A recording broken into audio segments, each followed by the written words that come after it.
Hi, everybody. Welcome tonight. Tonight we have a very special shir. We have to have Rabbi Fischel Schachter join us tonight. And tonight is shir number 34 for all of us who are joining the first time. And it's going to be a very special evening. We have some big news to discuss in a minute. Again, I want to first thank everybody who comes on every week and our viewers. A lot of people are posting on the WhatsApp, statuses, emailing it, telling people about it. It's tremendous chizik. There's literally hundreds of people that come in here every Sunday night to be mechazik. And it gets recorded, it gets sent out all over Torah Anytime, and all different types of platforms and podcasts. And it's tremendous chizuk for everybody. So please share it with everybody, let people come. We try to cover as many topics as possible. For anybody who's watching this video on the replay on YouTube, don't forget to subscribe to Coach Menachem's channel. Also click on the like button so more people get to view it. I want to start off tonight first with all of our regular advertising sponsors. The Lakewood Scoop was promoting us here in Lakewood. It's a Lakewood-based Zoom share, me and Menachem out of Lakewood, and I want to give a special thank you to them. A special thank you to Rabbi and Yanif from Chazak for always promoting us. Please go to chazak.org to see all the programs they have.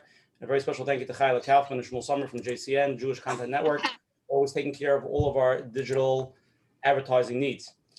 Next Sunday, we're going to have a shir, a very powerful shir, actually. I want to discuss a little bit. It's one of the hottest speakers, Rabbi Yossi ben Shushan, discussing enough talking, it's time for doing, real practical ideas on how to help yourself and your children and others to really do things versus, talking. You see a problem, you call a moisid, you call an organization.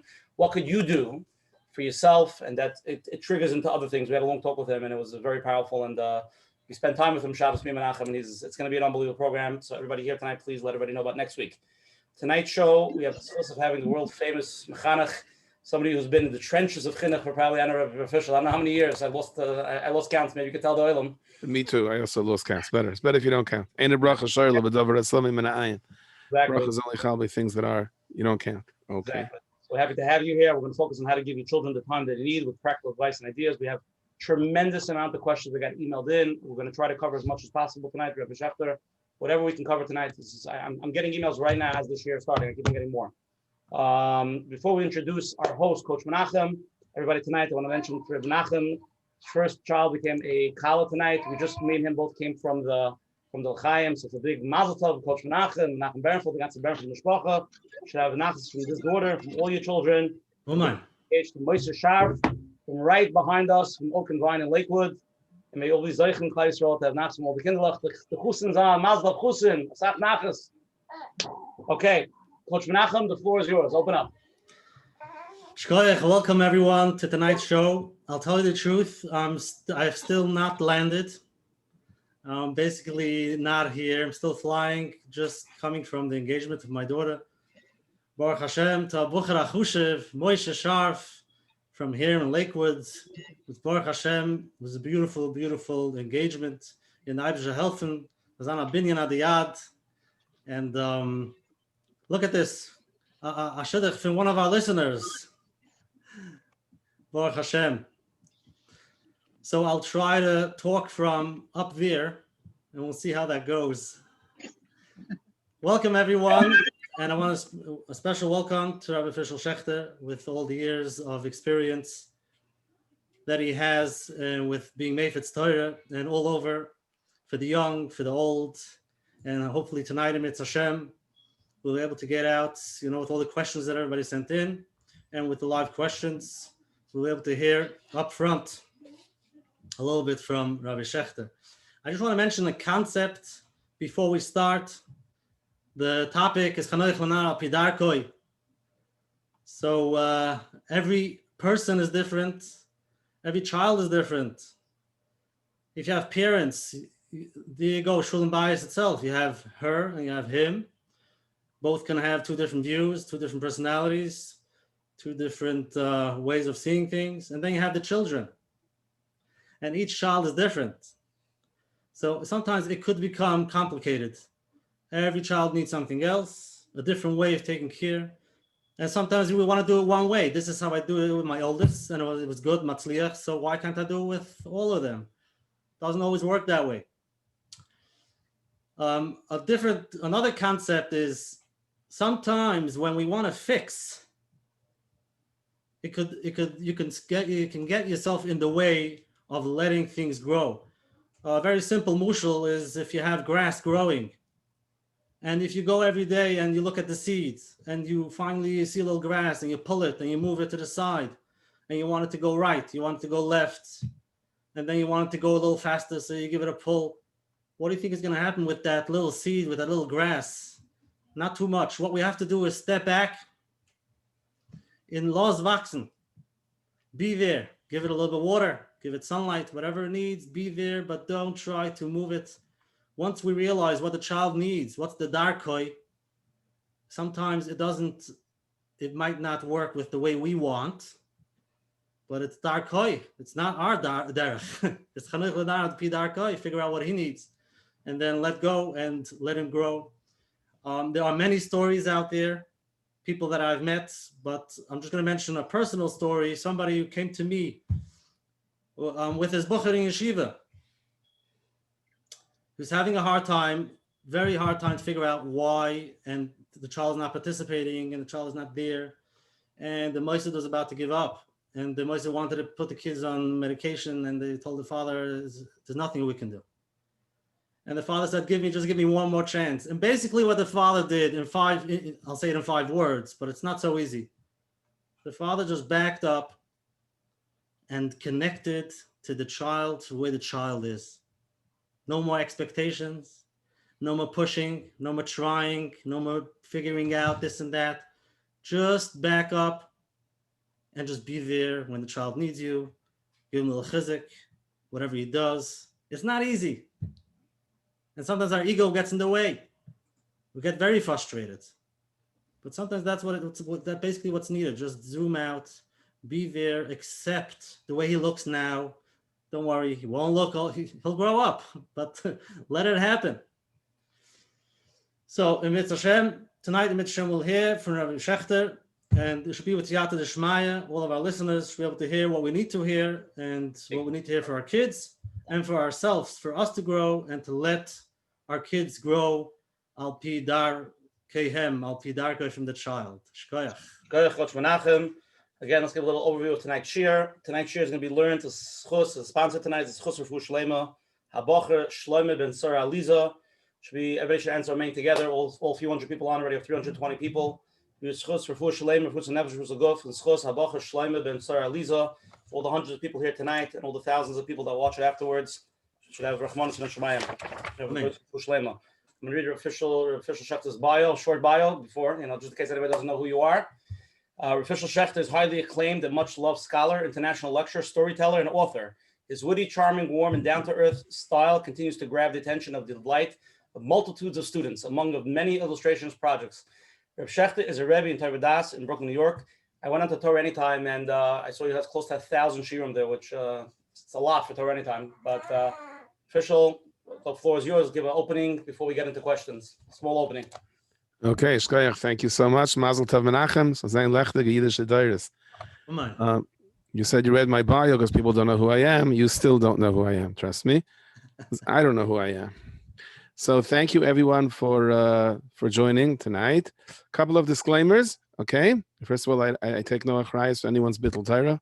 If you want to, please do not push off your chavrusa for this. Okay. So just, but if you happen to be, on the carpet cleaning the sink or underneath someplace and you're working anyway and you're in your house, then you can listen.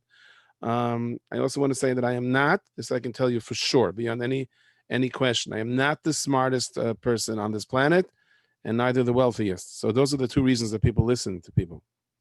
I don't score that high in either one of those. So I'm not the smartest person on this planet and I'm not the wealthiest. So I don't really claim that I have anything worthwhile to say.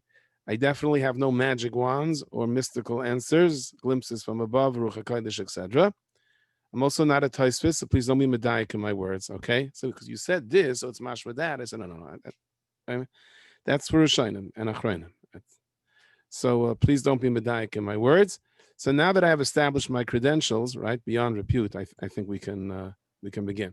You ever wonder by a Sheva Bracha, somebody gets up and he says like this, I'm not a speaker, but, and then he speaks for like a half an hour. And I feel like saying, if you're not a speaker, so why are you getting up, right? You imagine going to a dentist and the person says, I'm not a dentist, I'll try a root canal. He said, guy, I'm not a plumber, let me try installing that, right? And then you have Kriyas Yamsif. I'm not a pilot, but maybe how hard could it be already? So if you're not, how come when it comes to speakers, if you're not a speaker, you speak? Not sure why. But so that kasha really is by Sheva brachas. I mean, I think I do know why, but we'll leave that for a different share. But it's not negaya really tonight because you all have a brayer to sign off, right? You all have a brayer just to press leave. I'm not sure you're supposed to read. You press leave. So unlike a captive audience by a Sheva brachas or before Musaf, when you're really stuck, unless you go to Kiddush Club, but if your shul is smart enough not to have Kiddush Club, it's not a good thing. Especially if it was about tefillah once, instead of Kaddish, Kaddish, Kaddish, he was so drunk, he was saying Kiddush, Kiddush, Kiddush, but Akopanim. So if you're a captive audience, then it's like a taina. But everyone here has a brayer just to sign off. So Mela, so okay, so after all is said and done, so why am I here? I'm telling you, I don't have what to say, and so why am I here? And the thing is, it's chadach shmuzin, we're going to talk things out together. It's not that I'm the big genius.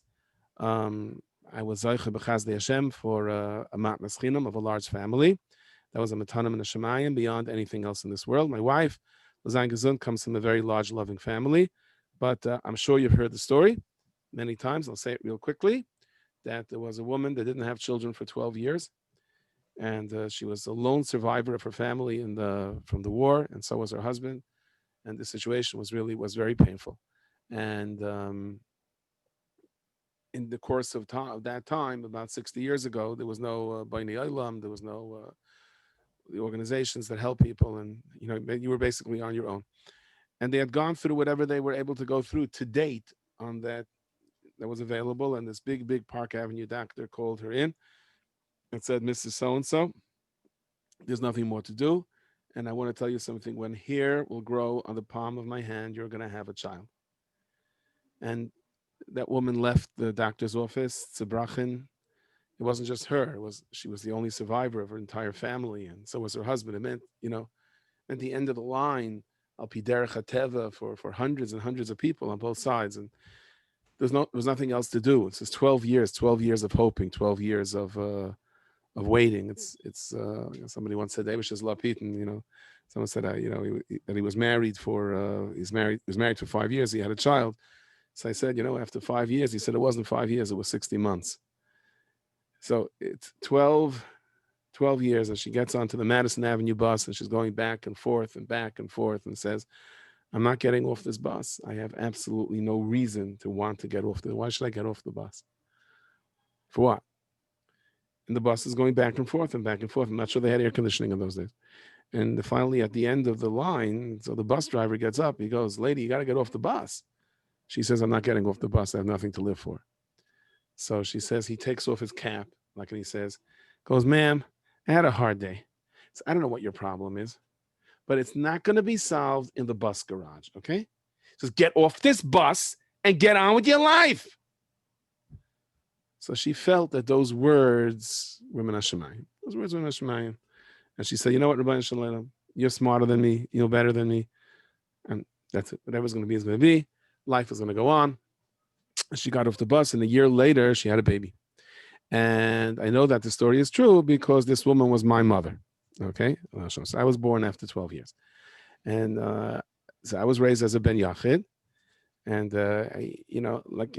people, that comes with its own challenges and its own milas. Yeah, you got a lot more toys, but it comes with its own challenges. The worst challenge was people assume you're spoiled. Could be they were right, but the assumption was difficult. But so I was able to have Baruch Hashem, a very, very big family. And the exact numbers we said, not negaya. And like everything else that I do everything right, I'm sure if you ask my kids, they're going to tell you I did not. And no one does. We're human beings. And me and my wife, we have our share of things that we learned the easy way and things we learned the less easy way. No hard. No such thing as hard. There's easy and less easy. So maybe I can share a thing or two, and we can learn from each other. So you tell me when we're supposed to go to the questions. How long do I plop before we go to the questions? Menachem? Yeah. You have as much time you want, but okay, but we want some people to still be online for the questions, right? Because basically the longer you talk, the more people slip out. Okay. So I was an 8th grade Rebbe for many, many years. And we had this thing that I used to do the shtick every when a kid would come late, he'd bring a note, and I would save the notes. I'd put them into my drawer. And before Purim, I would read them. And the kids had to guess whose note was, who brought in that note, that excuse. That was like our little thing. Of course, there was some notes that I put away. But there's one note I still have, and it reads basically as follows. This is what it said. It said, please excuse Shloimi for coming late. His grandmother had a baby, and he had to stay home to watch his aunts and uncles. And it was true, right? And the truth is, it's not so, it's motzi maisim b'chol yaim. As Hashem, I have, I think I do, right? I have, we have uncles that are younger than their nieces and younger than their nieces and their nephews. Okay. The Satmarav Zecher Sadik Levracha. So let me just say like this: you have Baruch Hashem parents, families. Trying to see what someone just texted me. Okay, too complicated. Whoever, we'll leave it for another time. Usher, and he'll get them live. He'll get them live. Okay. I'll deal with the questions. Don't look at it. Let me deal with it. Okay, great. So, how do we do it? How do we do it? Derech HaTeva, any large family, whether it's Lakewood, Borough Park, I'm talking about really, we're talking about 10 kids, 13 kids, 14 kids. How do we do it? How do we do it financially? How do we do it emotionally? How do we do it that we have enough time for the kids? How does this work? And the answer is, if I had to tell you on pen and paper, no, doesn't work. But we do it. So how do we do it? So obviously, there's a cheshbon hashemayim, which is a little bit higher than that. The Satmar Rebbe once said, be careful with your children. Different Yoel Zechron Levracha once said, be careful with your children and maybe your parents. Meaning to say, he felt that, do we know that the Ribui Baruch Hashem, Kain Yirbu of Doiros, down here in this world after the war, is that are our children or us, are we the neshamais of the people that were killed in the world? We don't know these things. But in the Shemayim, there's a cheshbon, and babies don't just fall down from Shemayim. There's a cheshbon as to which neshama goes to which. The Balatanya says when the Kadosh Baruch Hu looks at us, he goes from Har Sinai until Mashiach, until Tchias HaMesim, and he sees the map. There's a cheshbon, grandfather, father, son. There's a map. The Eibishter showed Moshe Rabbeinu dar v'darshav, and understand. And that alone, I think, is a very big nechama in a time of challenge. That the Rebbeinu Shalom showed Moshe Rabbeinu, you, your grandfather, your father, you, your children, your grandchildren. It's part of a team. It's not just happening by chance. So again, a story that I'm sure many of you have heard from me over the past. I was babysitting my youngest. Then he was 5 years old. He's not 5 anymore, but then he was 5 years old, and he was like, "Ta, Chanush was 13. I don't have what to do. Tiva devis, do whatever you want. Leave me alone." I didn't say it that way. I said, "Shefa lazisa, do whatever you'd like to do." But I had to finish something, and I was babysitting, and he was nudging me, and we had the boxes there. Okay, the boxes that were getting ready to be sent off to camp. It was the middle of the summer for all our children in camp that are never starving to death, and we send off these care packages because these kids in the camps, all they have is breakfast, lunch, supper, snack, and the food that the Rebbe gives them to keep quiet, and then the canteen, and but in between they don't have what to eat, so we send them big care packages. So we had all these boxes here, and the water, right? You send water to your kids in camp. And when I went to camp, I went with a little bag of cookies. I don't know, I didn't starve. He used to do that, water. We need water. There's no water in camp. Then you find this gas station over here, in Borough Park, on Nostrand and East 3096th Street. You know what I mean? Past Canarsie, past Pakistan, and past, all the way there in Uzbekistan. There's a gas station where you get the water for 2 cents, and you pull up over there by the gas station, a long line of minivans, a bunch of Yidden schlepping water. Then it looks like the day that the kids get onto camp. You know what it looks like? Everyone's the father schlepping cases of water onto the truck. Looks like the pictures of the coloring books from Mitzrayim, with the parents sending the thing.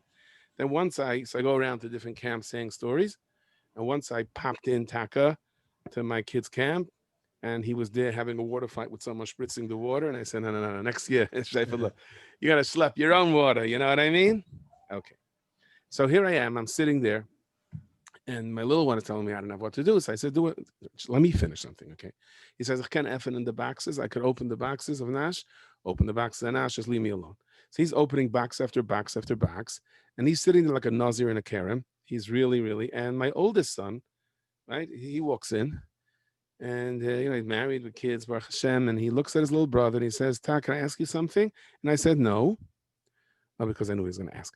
And he says, in my days, you know what we had to do for one potato shebang? Look at this kid. So I said, I want to tell you something. The Rabbi Fischel is a very, very good shatran. He really is. He is the shatran. That's what he does all day. That's what Rabbi Yossi ben Chlina told the Matronisa. The Rabbi Fischel is a shatran. Rabbi Fischel is a very, very good shatran, okay? And not only does he know which neshamas to send to which people, to which parents, he also knows which neshama, he also knows who needs a 20-year-old father that's going to get it straight and correct all the things that his father did wrong, and who needs a 30-year-old father, and who needs a 40-year-old father, and who needs a whatever father, okay? So most of us with big families, no, we didn't raise our oldest children the way we raised our youngest ones. I always said there's a skip-stop generation. When I would teach 8th grade, I always used to ask kids what their Shabbos table is like. And I would connect it to the age of the parents. And some of them I knew their fathers and grandfathers, and I'm telling you, this is how it works, okay? 2 people get married. And one of them says, I want to tell you something, right? The chassan says to the kala, in my house, Shabbos table was boot camp. Father Kiddush, we all stood there. Can I take more grain? How much did you have already? Spoon. 1 spoon per person. It was a small spoon. Go to the bathroom? Soon. Starts mirrors, Kol Kaddish. So since when do we sing that Kol Kaddish? It was like, we couldn't wait for the student to be over. I said, in my house, it's not going to be that way. In my house, then the next generation goes like this. In my house, the Shabbos table was a joke. Kids are running all around the place. My father's there smiling and jumping. You don't care less. This kid's jumping up and down. This kid's upstairs. This kid's downstairs. No. In my house, there's going to be Seder. We're always correcting the previous generation. So I ask you, so it's obviously Hashgacha where a kid should be born. Because he's being raised by a father that's correcting his father. So it all depends what his father did, because he's correcting. But this is how it goes. Okay? The Rabbi Shalom is there's a plan, and the Kadosh Baruch Hu is the master planner. And the Kadosh Baruch Hu's plan applies to everything in this planet, including the very planet itself. And that was set into place by the one who created and sustains it. And he's the one that created you. He's the one that created your spouse. He's the one that created your children. And he's the one that decided you're going to be the parents of your children. And that plan applies to us. And we're just here to execute the plan. That's all we're doing. We're here to deal with the challenges. Naimul Melech says, why are we here for? Abish to set it all up for us, right? Didn't ask us before we were born, why are we here? And the answer is, we're here to deal with the challenges. Yisachar, yesh schar, because chamor garim, because the chumriya is garim, because it's going to be challenging raising kids. I remember I once asked my Meshgichel Zangson about a difficulty I was having with one of my kids. And I told him, this is Sar Gidel Bonim. He said to me, no, that's Gidel Bonim. That's not Sar Gidel Bonim. That's what you get paid for. That's what the schar is. So, having said that, yes. Reb Asher? Yeah, anyone? We're ready. Okay, we have tons of questions. Let's get started. We're going to start off with a little poll just to get everybody into it. Okay. And then we'll start with the questions. We have a few people that want to ask live. And let's Ilam was here tonight. Again, everybody turn on your cameras if you could. The official came, dedicated his time, and anybody who has a question, please feel free to text me. Let's ask him a question. Ask him live goes first. Okay, and anybody who wants text me. Don't text for official because I'm gonna guide it. Okay, let's start with the poll question. Click the poll. Okay, everybody on. You can answer. It's 3 questions tonight. We really vamped it up. Let's go. The first question is, how do you feel you're handling your children's struggles? A, we have a game plan that's under control. B, we have our better days, but still struggling regularly. Or C, we're totally lost. That's the first question. Anybody can click on it, vote. It's anonymous. We don't know who's saying what. Second question is, what are some ways you connect with your child? We spend A, special time with them. B, we buy them stuff. C, I tell them I love you. Or D, do extra things for them. It's basically, the 5 love languages, but we only did 4. Time, stuff, I love you, words of affirmation, do extra things for them. C's, deeds and services. The third question is, do you feel you're able to meet each of your child's needs? It's yes, no, I try, but I can't keep up with all my children's needs. Everybody on the share, it's already 520 people that are official. You're seeing the answers come in, they can't see it, so let people vote. Okay. See what we're dealing with over here. 5 seconds.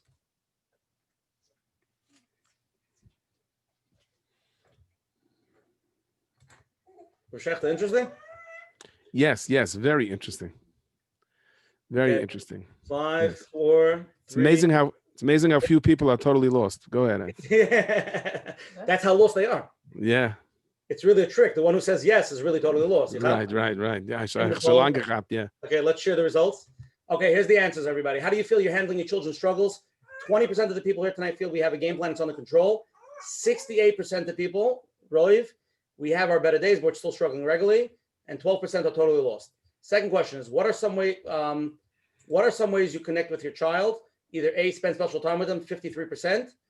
7% says buy them stuff, 21% tell them I love you, and 19% do extra things for them. So spend special time with them, right? Quality time. It seems like that's how people feel they're connecting with their children. And 3, do you feel you're able to meet each of your child's needs? 32% say yes, 8% say no, 60% says I try, but I cannot keep up with all my children's needs. Very interesting. So basically you have an oil over here, from my understanding, that's trying and trying to make it. So you can exit off the screen now. Okay, we have a bunch of questions. We'll start with the questions, then we'll go to live questions, okay? Probably just so when you say your children's needs, is it your children's needs or what they want? The lav dafka the same thing. Not everything your child wants is what he needs. I guess what the parents feel their needs are. Right, okay. I always say my kids say, I need soda. No, you don't. You want soda, right? Okay, we'll talk about it. Go ahead. Okay, so I just want to say before we start, we got questions from all over the place. We first started off with, because great so larger mishpachas, we have questions, then we have questions on crises, and then we have just random questions. So let's start off with the basics and we'll get into deeper. And again, everybody wants to ask live, please text me and we'll put you on. First basic questions. I have a house full of children, a larger mishpacha. I find it very challenging to see each of them to get their needs met. Rabbi Schachter, can you give us any practical tips and advice how to give chanach l'nar pidarko when you have a larger mishpacha? Okay. So first of all, you should have loads of nachas from all of them. And you have to view each kid as a ben yachid. It's very, very hard to say when 3 of them are chasing each other down the stairs, right?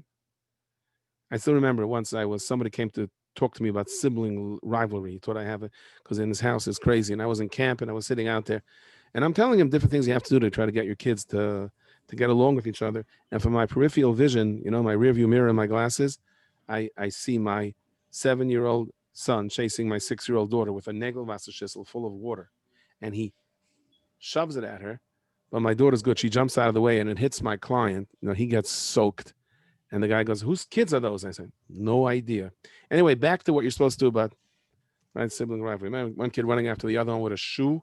And I said to him, stop. He said, hey, he did it to me first. I said, Torah says now I'm taking the comma. He stops. He thinks for a moment. Okay, it's a new fight. Boom. Okay, he's not taking the comma. He's starting a new fight. Okay.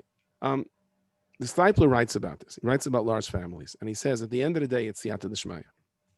And you need siyata d'shmaya for raising one child as much as you need siyata d'shmaya for raising 12 children.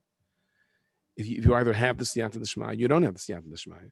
And it's not necessarily the same on any given day. On some days we do, and on some days we don't. On some days we think we don't, we actually do. On some days we think we do, when we're actually making mistakes. But the number doesn't make that much of a difference. Somebody once came into the Stipler, and this is really an area which I don't want to go into tonight. But he said to him, how can he financially take on the all of a large family? And he said to him, and if you had one kid, how do you financially take on the all? It's as the Lechvich said, with the Rabbeinu Shalom, you can fly over the heavens. Without the Rabbeinu Shalom, you can't step over the threshold. You need siyata d'shmaya for 12 as well as for 1. But I think that what's very, very important is that you don't need an awful lot of time for each kid.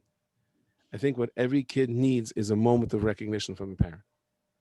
It just, Shlomo, what's going on in Yeshiva? What's going on with that? You said you had a problem with your seat? Dvari, everything okay? Yeah? Razy, whatever it is. Just a good night. Just say each kid's name. Somebody once told me this. It's very, very important, especially when you have a lot of kids at home. People always say to me, how do you have 14 kids? Oops, slipped. Okay. How do you raise 14 kids? I said, so we didn't raise them all at the same time. They weren't all born at the same time. That was in Mitzrayim. They had 6 at one time, So you kind of train the older ones to work with the younger ones, which Baruch Hashem, I think we did. You take it slowly. But the main thing is that you connect with each child on every given day. Really. You want to hear what my schedule is? You don't need a lot of time. As a matter of fact, sometimes parents overdo it. Just connect. My father, I hated to sit and learn. I ADHD, forget it. I have the whole A through Z, the whole Excel sheet, AAA, BBB, CDD, EE, FFFG, HI. I couldn't sit for 2 seconds. My father used to say 5 minutes. And I would sit with him for 5 minutes. And I remember those 5 minutes. The kid doesn't need more than 5 minutes. Every single child needs those 5 minutes. Connect with it. And you'll see. That's all that child needs. If the child opens up when you ask him how it's going, and he starts opening up, and then you realize, you have to spend some time now to listen to your kid. That for sure. That's the challenge. And the real challenge is tomorrow to ask him what's doing and to remember what's happening. And have time to listen. You have to have time to listen. Right. But at least ask. At least sit down. Say that good morning. Say that good night. I said, make a mental list in your head that you mention the name of every single child. In other words, that you have not just Chaim, look at your shoes. You're walking out. No, I don't mean that. Sitz Chaim. Everything okay? Look, Chaim, what's doing? There were years I drive my Bacher to Yeshiva every morning.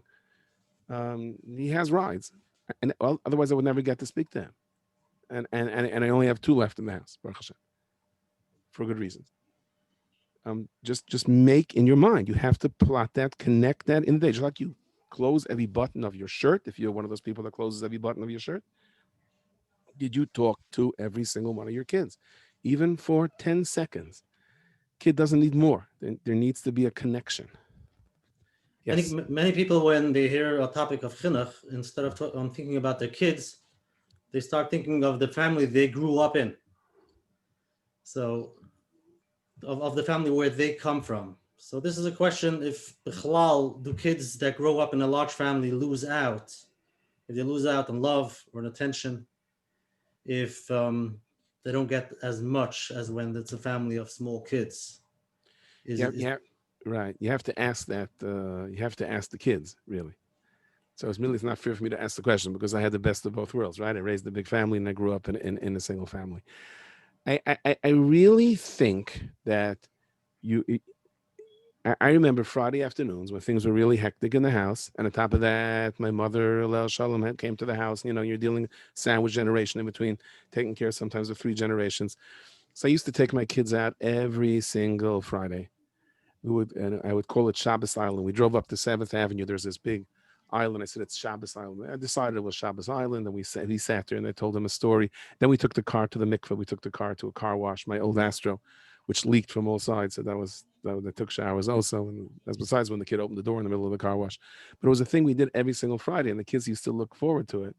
And they'll talk about it today. They don't take their kids for car washes. I don't know. But they'll talk about it today. I really think that there are times. I remember Chalamoid, we'd go to the train museum. There's a train museum in downtown Brooklyn. And I once took all my Eneklach there. And on each car, and they have like this old train. And they have like a train from the 1800s, subways, early when the subways first started. The earliest subway trains to the next one. Then there's one long train. It's a nice thing.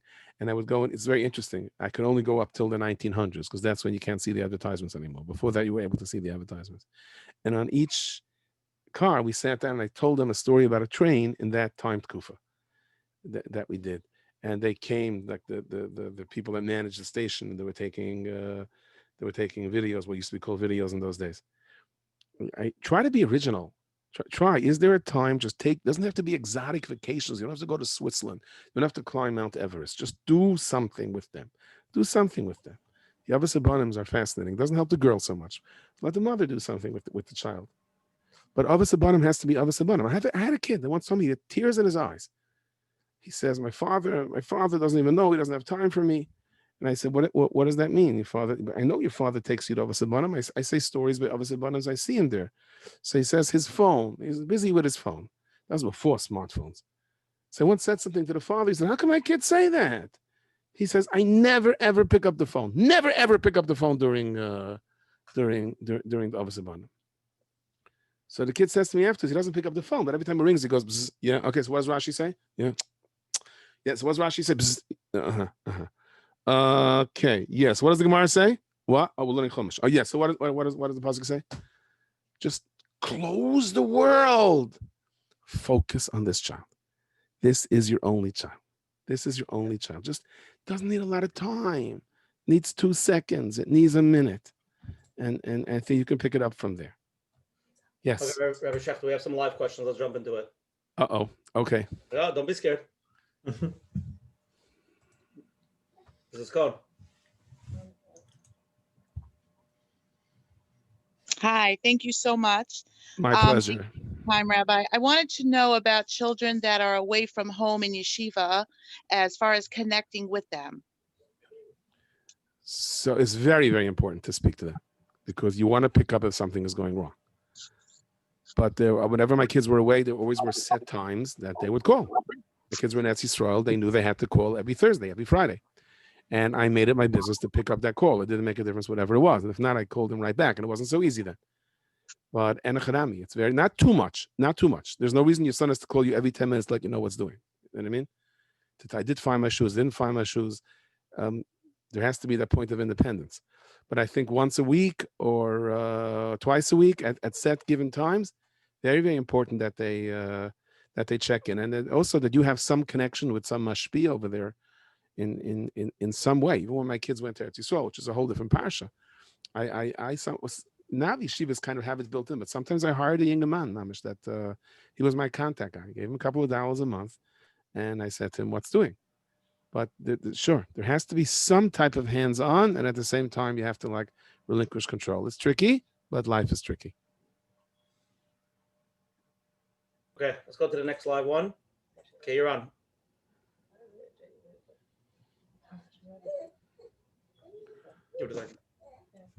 Hi. Hi. Yeah. Hi. Okay, so I have a question. First of all, as a mother of a large family of different ages, how does one connect to each child on a more meaningful level? Not just noticing the child, but like to really, really connect on a deeper level. Right. And also, how do we create a culture of connectedness all together as far as like siblings being connected to one another and just like having the family work as a team? Right. So Rabbi Fischel Schachter once said that when a kid cries about his little paper boat, that's the same as the big multi-billionaire that's crying about his ocean liner. Klapper Gali, it's all the same thing.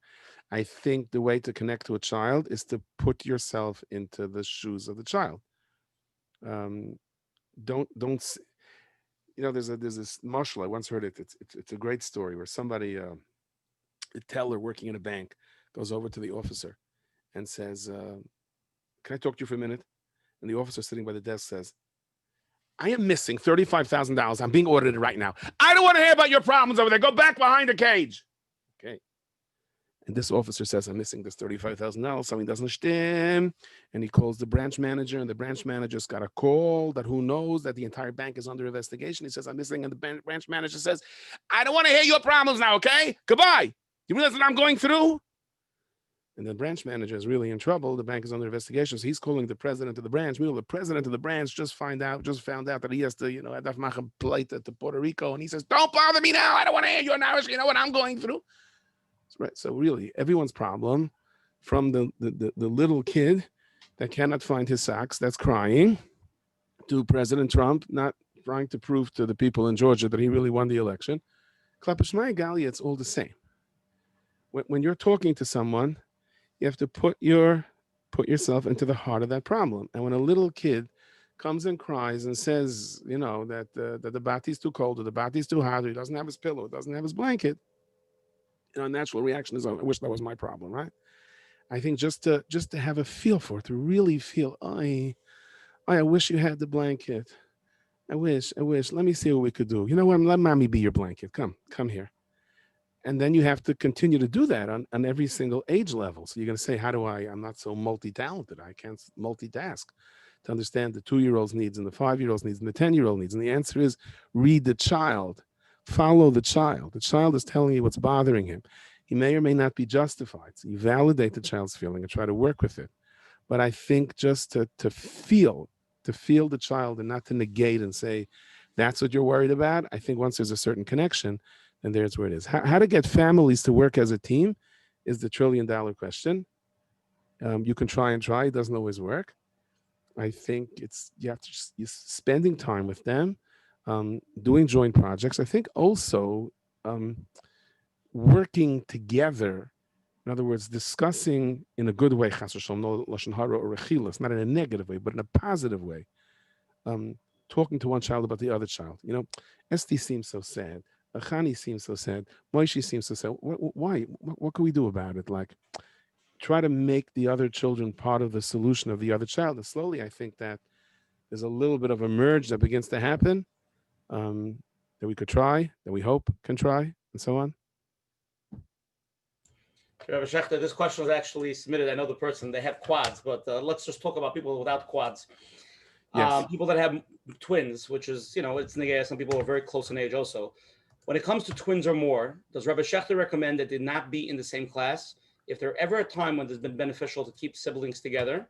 And okay, so that's question A. Part B of the question is when there is no option to split them up in a class, any other ideas you can give?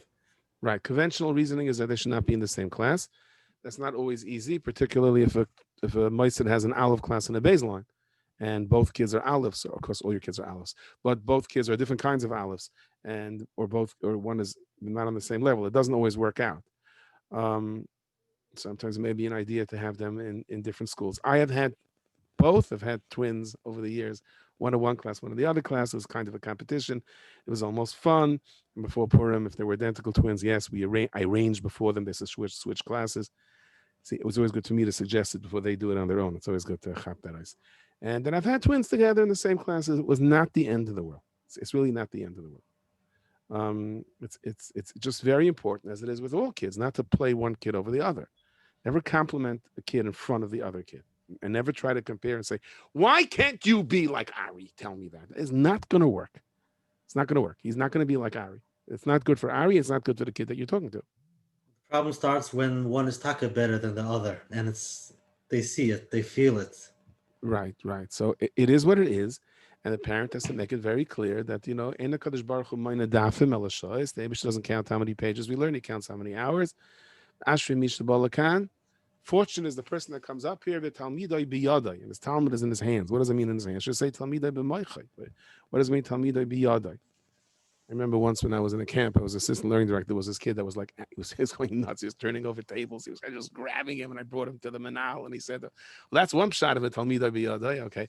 But Talmidai biyadai means that we're judged by how much we're trying, and you have to say that 1 trillion times over. And if you're sitting by the table and a chanami, don't let one kid get up and say excited and nesivus, and a Rabbi Kiva and have the other one, what could you do? Be careful, even if that's not what you're doing. It's very, very important. And to explain to a child, kid has a better head, a kid has a shvach. Eibush still judges us for what we're trying, and I'm also judging you for what you're trying. And don't hang up his 100. You don't have to. He'll come into places that the hundreds are hung up all over the room. Right, the 2 udais are hung up all over the room. That's very good if it doesn't represent a problem for a different kid. It's not worth hanging up one kid's 100 at the pain of a different kid. Then acknowledge that 100 and kiss the kid on the forehead, not in the presence of the other kid. It's something you have to be constantly aware of. I remember I had a kid in the 8th grade. He was a Zisa kid. It wasn't. Gemara was very hard for him. And I had this program, he said, over at Dvar Torah, by the Sedra, by the Shabbos table. He couldn't get it. So once I said to him, you know what? I want you to tell your father a story. I want you to say this story. And the father came in screaming. He goes, a story? A story? My Beis Yaakov girls are saying over Rambans and Kliyakars, and my son says a story. And I said, you said that by the Shabbos table? Of course I said it to him. That's when you bring me a story? And I said, yeah. I'll tell you one story that's going to happen now. You could have just killed your son. Don't compare children. Don't. And one is better, one is the other. But they for sure, there's more of a reason they should not be in the same place or even in the same yeshiva. But again, praise the good one, at Shmei Hashemayim, but only not when the other one is there. And emphasize to the other one that it's amazing how much you're trying.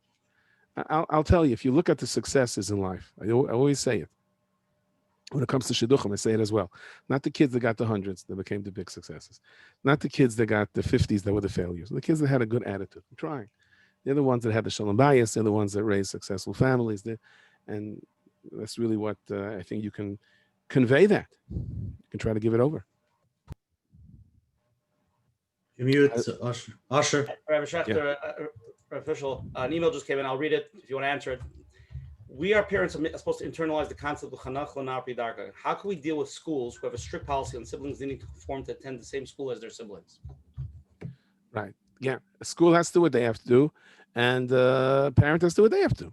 This is a constant problem. It's a constant problem. I'll give you a mushroom. I'm not talking about specific schools, okay? But you have a Masifta, which is always a problem. Boys getting into Masiftas is huge. It's a huge problem. I don't want to go there. That should be a separate share tonight. I don't want to go there because that's a hot button.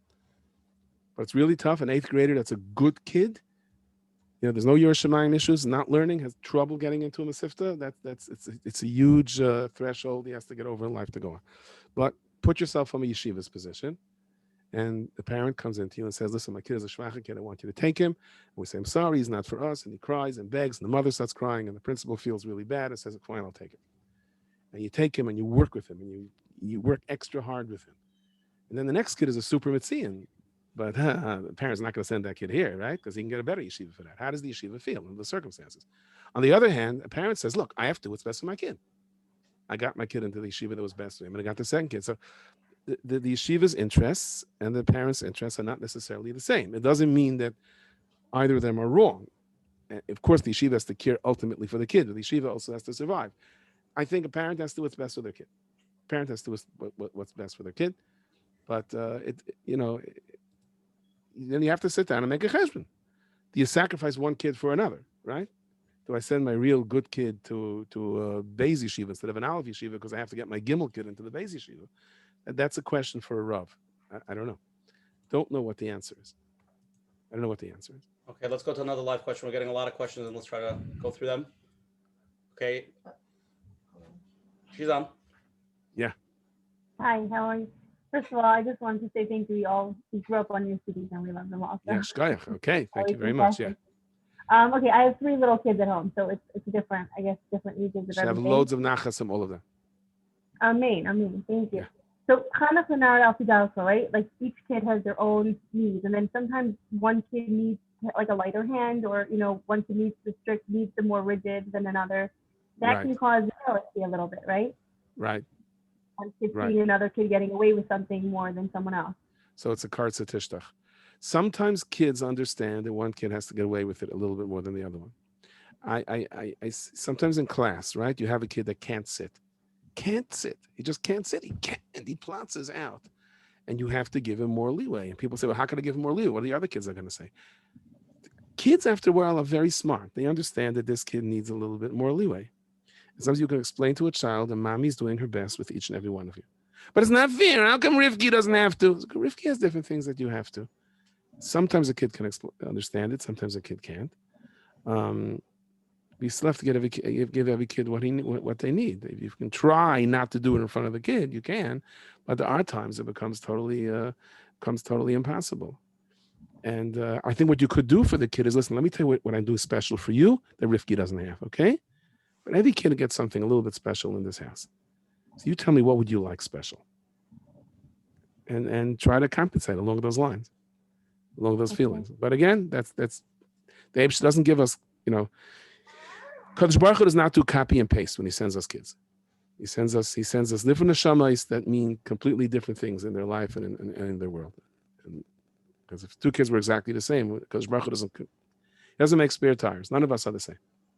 Beis Aaron says there are no 2 people in this world that could do the same thing. That do exactly. You can do something that nobody else in the world can. It's a nice thing to say to kids. You can do something that nobody else in the world can. How do I know that? Because you're here. Because Baruch Hu does not create spare tires. Doesn't create spare things that are extra. But yeah, it's tough. And sometimes you have to, there's the Chinuch l'nar pidarka. And whoever said Chinuch l'nar pidarka, Resh Shlomo Melech also knew that we're going to have more than one child. I guess there's a way to do it. Rabbi Schachter, somebody sent in a question also now. What happens when you have the unconsolable child? That means no matter how much tension you give them, how much time you give them, they just feel it's like a pit that doesn't fill. Right. So at one point you just have to make up. I'm going to do. This is what I find. I'm talking about in terms of in the classroom and also sometimes at home for children. Again, if the child is going through a particularly difficult experience for whatever reason, you may have to give it. Some children are cling to you. They demand more and more time. Just set your watch and make up in your mind how much time you're going to give to that kid. and stick to it. And afterwards say, mommy has to take care of something else now, or else you're going to fall apart. There has to be a limit to how much you can do. But I think set your watch beforehand and say, I'm giving this kid 15 minutes. I'm giving this kid 20 minutes. I'm giving this kid 10 minutes. Set it beforehand. People call you sometimes. This is what I'm going to do. And I think that if you make up and don't get frustrated when the kid says, it's not fair. You never even talked to me. You just spent an hour talking to the kid. In his mind, you didn't reach that nakuda yet. Don't be angry at the kid. That's what the kid feels like. But if you made up in your mind that you're giving the kid 45 minutes a day, stick to those 45 minutes. Stick to it. Don't worry so much about what he says. Do what you have to do. Yes. Rabbi Schachter, the next question, it's a little bit financial question, but it's a big ruchnis question. We got a few. Finances. Oh, I came to the right person. Yes. How do you juggle impossible finances in a large family who are making a good salary, even sometimes? I just once told somebody, said, I want to hear your Das Torah. I said, I don't have Das Torah. He says, do you have Das Balabas? I said, let me check my checking account. No, I don't. Go ahead. Yes. People have large mishpachas, even yes. Not super large mishpachas, but even one spouse working, sometimes even both, and they're just not making it. What type of chizik, or what's the concept? Like when somebody, like we said a little bit before, we touched on it. The person is nervous to have more kids. It's so expensive, tuitions, this. Okay, so the issue of having more kids, again, I don't want to go there because that's a question for a Rav.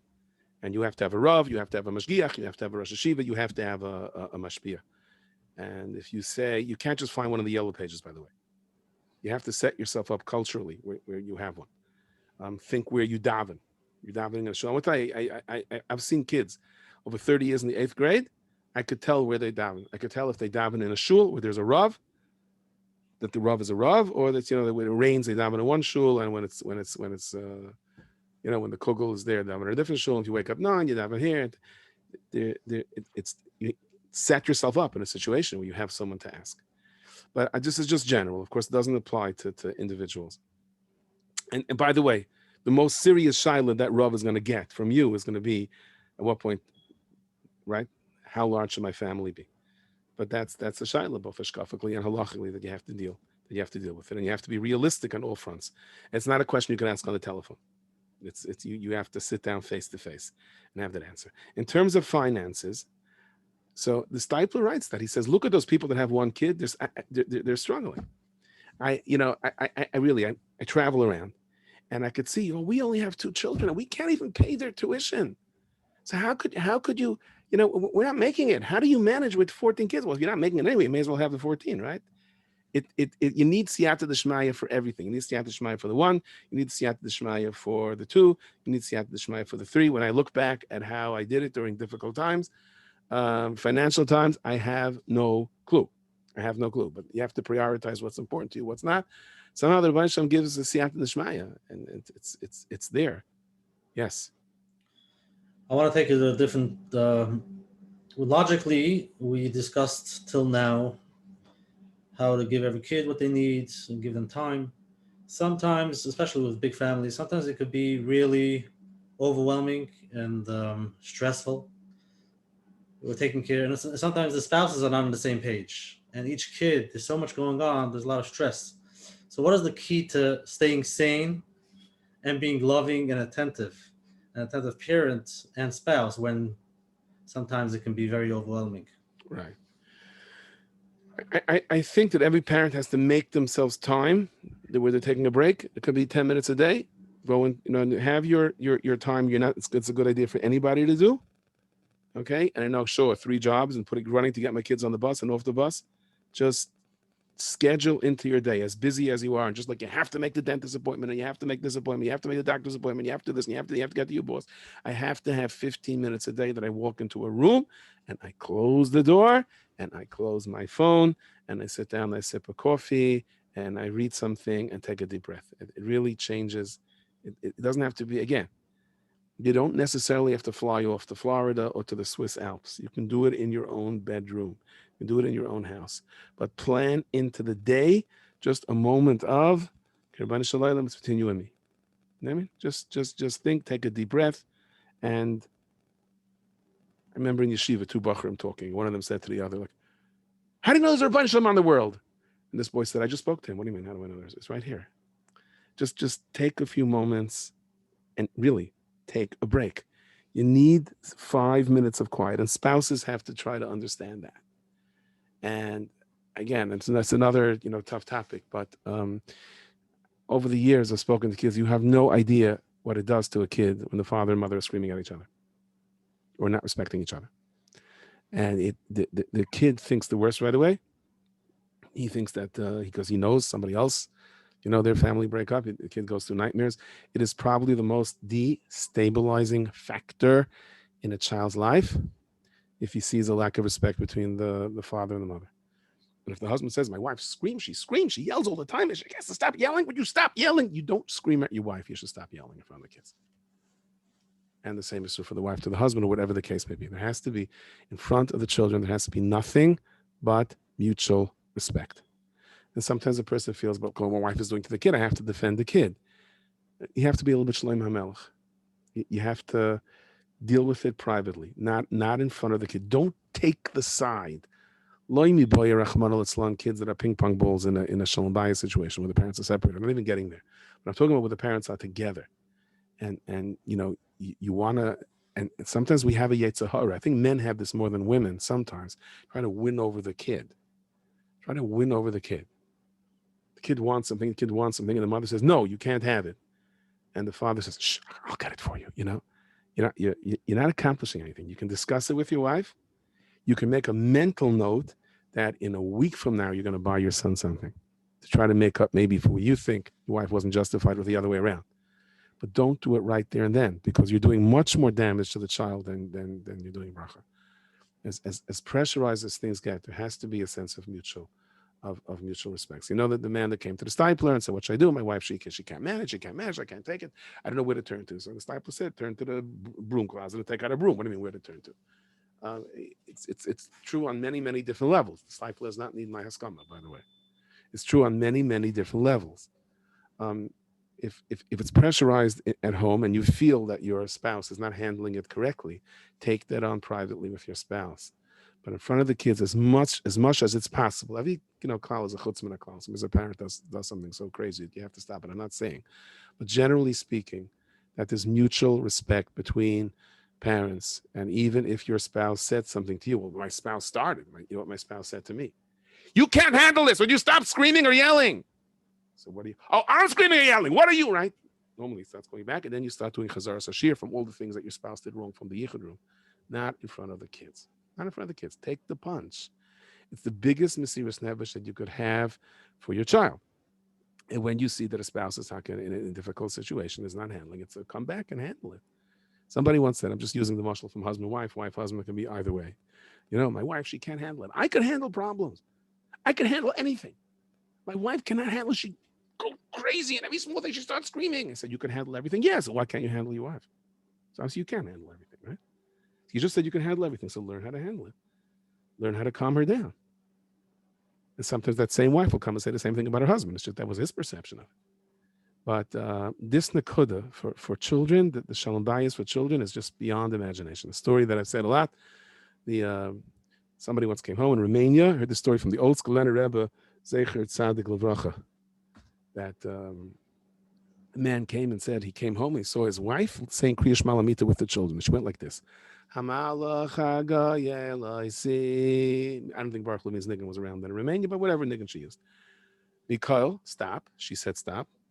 And then she went like this. Ra Yivarech Es HaNaharim. How are you teaching the Malach HaGoyel? You know what you're saying? You're saying Ra Yivarech Es HaNaharim? Evil should affect my Chas v'shalom. She got, my mother said it with me this way. And now he understands, right?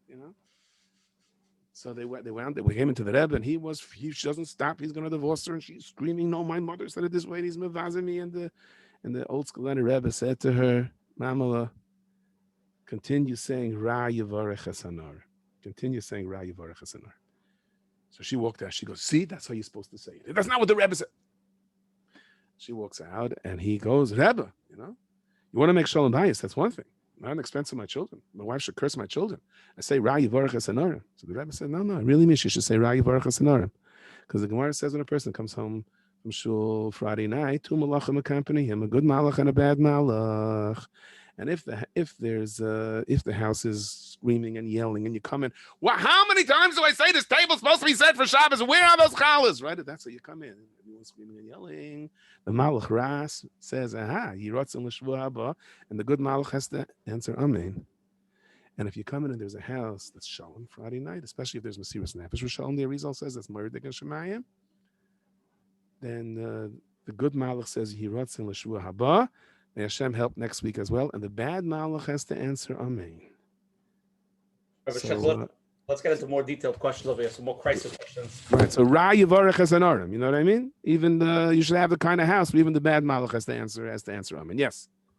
Okay. Until now that okay, now we're getting to the real questions you're saying. Okay, I just thought of a word. I heard from Gamliel.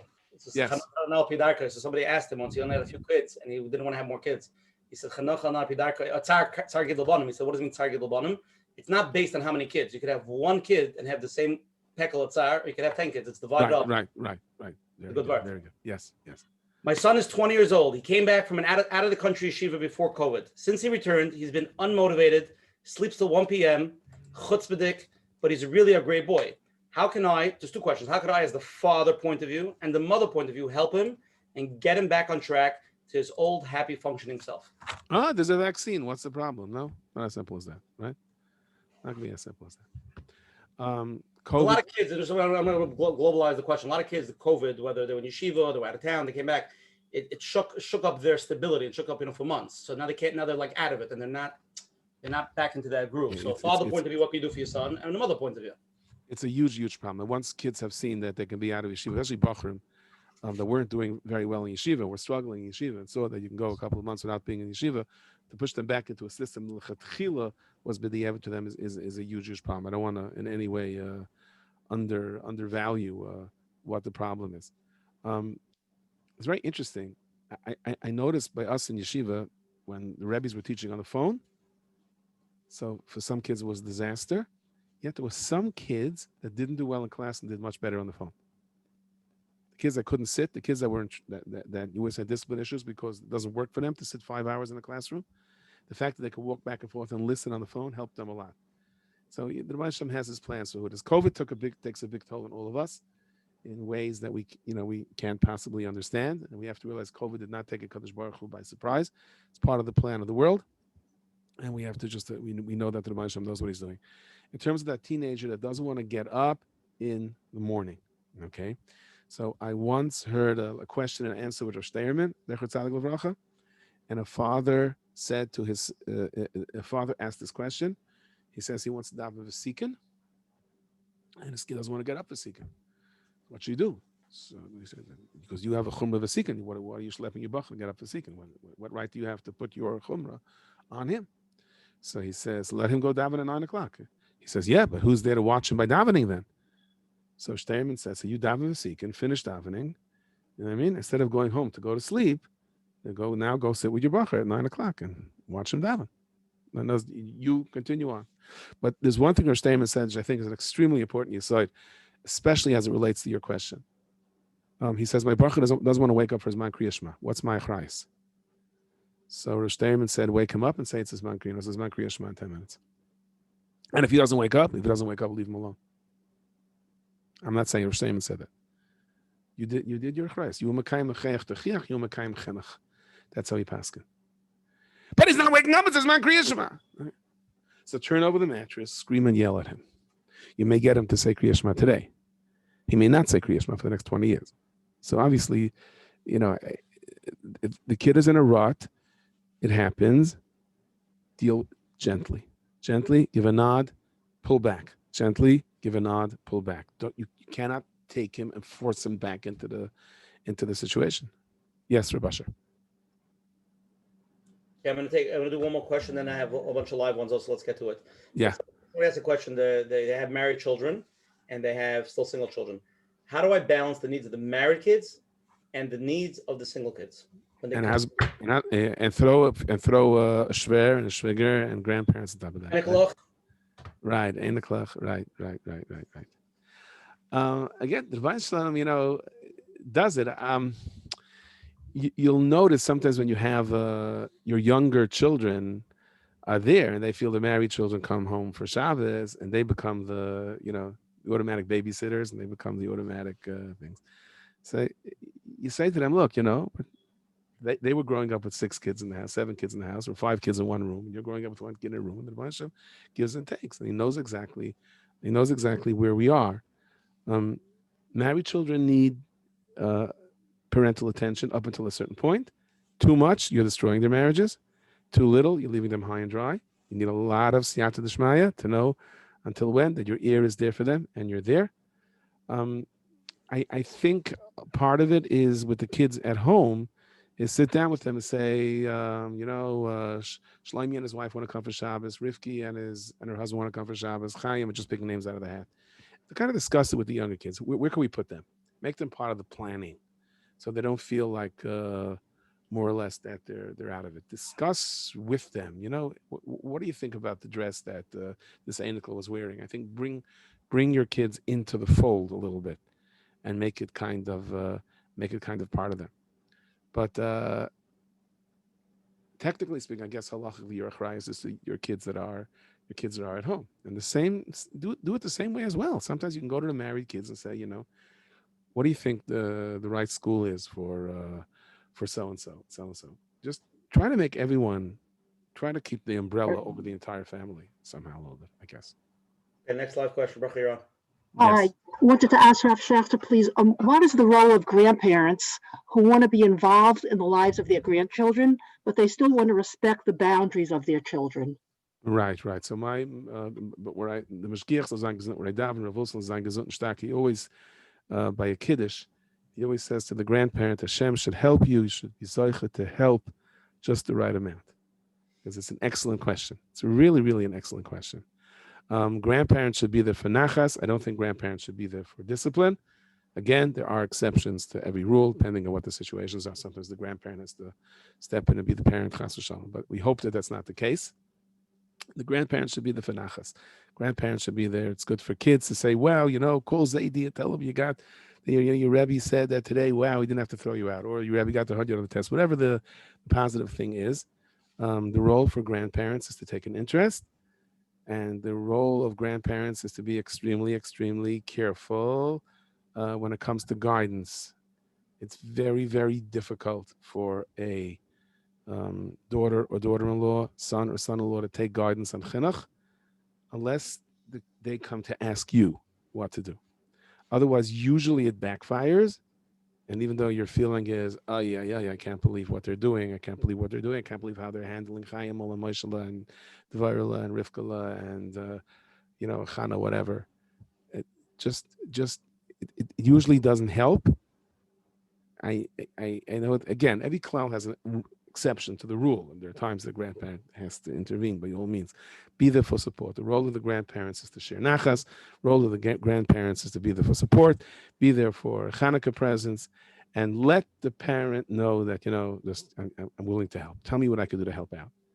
And sometimes when the more you say, the more the child gets the feeling that the grandparent is there to help out as opposed to instruct, it gives you an opportunity to really give meaningful advice. But you have to come from that angle. That's what I think. What should someone do if their husband is not well? And this is a question, my husband is not well and my kids don't really know the severity of the situation. One of my boys shut down and doesn't talk much. He has no interest in anything at home or in school. I'm trying to get him to talk, but he doesn't talk. What's a eitzah for such a child? Right, the Eibush is lapiten. Yeah, this is a big question. How much should children know about the medical situation of a parent or the threat to a parent? I can tell you that I've heard from grown-ups that are deep in pain that they didn't know what was going on with their parent, even though it was well intended that they should be sheltered from the up and down of the tsar, but they felt like all of a sudden when the worst news hit them, they weren't ready for it. Again, you need a rav, you need guidance. I'm not saying you have to share every little up and down with the child, but I think that generally you have to spin it as positively as possible. You also have to be realistic with the child. Kids can handle a lot more. They can't handle being kept in the dark. When they don't know, they have to leave it up to their own imagination what's going to happen, and that's a lot worse. to be open with the child. This is the situation. You can make it a little better than it is. And if you make it a little better, Bez Hashem Yisbarach, it'll be better. But there has to be, it's not good to keep kids totally in the dark. I think that then they're left with their imagination. But, tell them, share with them stories of, that there's a difficult situation with Tati, but you should know so-and-so had the same thing. Baruch Hashem, he recovered. And so-and-so had it, he recovered. And don't, unless you have Ruach HaKodesh, for sure it's that way. Be hopeful, and constant. The message has to be a message of hope. And on the other hand, there has to be a sense of we have to daven together. Kids should also not feel that it's his responsibility. There should be a schus for Tati to get better. There should be a schus for mommy to get better. And then the kid feels, oh, it didn't work out. I must have not davened good enough. Be careful over there. Kids shouldn't fall into that thing and say that, let's try to do things. I don't know if the children are the ones to do things in the schus of their parents. That's what everyone else should do. Child should be positive. The child should try to be good. Let's try to give Tati nachas and Mami nachas, and that alone is going to bring about a refuah shalem. So to be generally positive, even more positive perhaps than the reality is, but not to keep kids totally in dark. Should we push the child to therapy? Of course. That's the child. Kids need to talk. But they have to find the right therapist also, right? Not every kid matches up with every therapist. That's the way it is. The therapist could be a fantastic therapist. But this, whatever it is, it could be that just the kid at that moment wasn't ready for therapy. But for sure, kids should have someone to talk to. These kids should have someone to talk to. There are a lot of good organizations out there that are doing a lot of focus on siblings of, I don't want to stop mentioning organizations because I'll miss out on others, but there's a lot of organizations out there that are giving time for siblings of children that aren't well, because they sometimes get, chas v'shalom, I don't want to use the word neglected, but it's just, it's a kartza tishtach, it's a short tablecloth. The parents can only do so much. But to get a child to open up is extremely important. And on the other hand, to represent his privacy, to tell him, I want you to talk and express your feelings when you're ready. Don't force him to. Yehuda. What do you tell a kid that knows how to find an answer for why he's always right? Talented, smart kid. He's not so old, but he's constantly right. I remember I had a kid in my class and I said to him, you always have to get the last word right. He said, it's not true. And the kids were laughing. And I said, in any conversation, unless you get the last word, it's not good, right? No, it's not true. You always make up things about me. And the kids were laughing. It didn't chap what the kids were laughing about. The kid thinks he's always right. Okay. So tell him, you know what? I know you think you're right, but and could be als chachma, im chachna in kan zikna yeshkan. Als what you see over here, you think you're right. But because I'm older than you and I saw more than you, so I can tell you you're right for now. Give him validate his feelings, but in the long term, it's not going to be good for you. So you're going to have to trust me. It may or may not work the first time, but keep hammering on it. And I think eventually it'll happen. Don't argue with the kid. Don't lower yourself to the ground. No, you're wrong. Why are you saying you're right? That's not going to work. You're right. You're taka right. But I know more things than you do. I've been around longer than you are. I think that's the angle, I would say. Thank you. Okay, Rabbi Schachter. Yes. Person asked about tzitzis, but I want to ask a more global question. What to do when you have older bacha, 15, 16, 17 years old, and you see them not wearing tzitzis, you see them missing tefillin, you see them being nizer in mitzvahs. What should be the proper approach concept for the parent? Right. It's really a double. It depends. If there are other kids in the house and you're scared it's going to have a roshim on the other kids, that's always difficult. That creates a very, very serious problem. The issue of kids at risk, staying at home, not staying at home, but you're going before that. You're going with the kid missed the day of tefillin. Okay, so I'll tell you what not to do. Don't say you didn't put on tefillin yesterday. I know it. You don't always have to see everything. You don't have to acknowledge you didn't have Marav last night. No, I did. I can prove to you didn't. What are you accomplishing? Why do you want to be right? And when you prove to the kid that he didn't have Marav, so he established the precedent that he didn't have Marav. If he thinks that you think that he didn't have Marav, so at least now he knows he's going to try to not put himself in a situation where he clearly doesn't daven. You don't have to see everything. Kids are entitled to ups and downs, and you have to kind of guide them through it, where it is, slowly. Tell him, look, I've had it sometimes with parents, and I say, look, explain to the kid as much as it hurts me to say it, but I'm going to say, I understand you. The mitzvah of tefillin and the mitzvah of davening are really two separate mitzvahs. We put on our tefillin when we daven. But if you weren't up to davening yet, even if you put on your tefillin for 5 seconds, you get to the mitzvah of tefillin. And try to pick them up from there. Try to stress the positive aspect of it and pick it up from there. And lift it. I want to put a little twist on the question because a few people are texting me. What happens when it's more of a tzitzis issue, but it's a sensory issue? They can't wear tzitzis because they're super sensitive and they just stop wearing it. The 3-4 people texted. Sensitive to what? Sensitive to what? Tzitzis, the way it feels, the way, you know what I mean? What about a sensory kid who just can't tolerate? You can't tolerate wearing tzitzis. It's not a kafira thing. They just can't tolerate it. Right. So how's about if you go with him to the store and say, you pick your pair of tzitzis? Which one? So we'll make to wear woolen tzitzis? Okay, you know what? Wear cotton tzitzis. Want to wear your woolen tzitzis over your shirt? How's that? Maybe that's easier. Work with the child. Validate the child's feelings. And explain the situation. Really, tzitzis is a mitzvah, I say. That if you have dalit kafas, you have to wear tzitzis. But technically speaking, if you don't have dalit kafas, you don't have to wear tzitzis. But tzitzis is a shmira. Why would we not want to walk out without our bulletproof vest? Why would you want to walk out without being protected in a ruchnistic way? And when HaKadosh Baruch, I always say it to my kids, and they love it when I use this mashal.